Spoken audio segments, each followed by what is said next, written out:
We start with continuing coverage of a murder-suicide in Allegan County yesterday. The sheriff's office says a 34-year-old man from Fennville apparently shot and killed his wife and their two daughters. 13 on your side's Andrea Flores spoke with a friend about the victims and a domestic violence shelter about the help that is available. Allegan County dispatch calls from Saturday afternoon indicate that there was a history of domestic violence in the family. She was just a loving person, and she loved her kids, and they were her world. The Allegan County Sheriff's Office says 35-year-old Cindy Klaus and her two daughters were shot and killed by 34-year-old Kyle Hager in the family's Lee Township home. Klaus's friend, Mallory Ruff, identified Hager as Klaus's husband and 10 and 13-year-olds as Mackenzie and Autumn. We have kids that are the same age, and in fact, my oldest was forming a friendship with her oldest.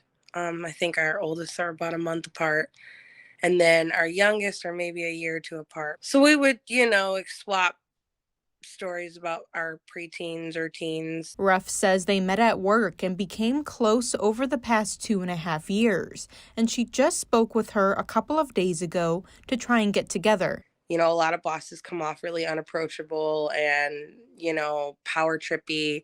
She was not that way. She would go to bat for you. She'd look out for you. She let your voice be heard.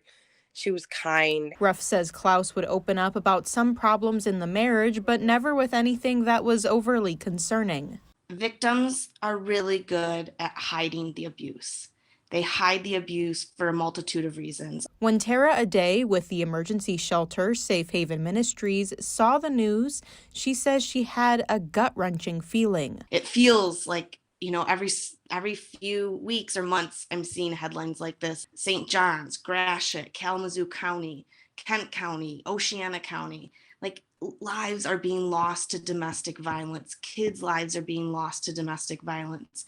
And it is this horrific thing. Aday says the prevalence of domestic violence in West Michigan is astronomical, and along with Safe Haven Ministries, there is help across the area. Sylvia's Place in Allegan County, Resilience in Ottawa County. We also have another domestic violence agency in Kent County, the YWCA.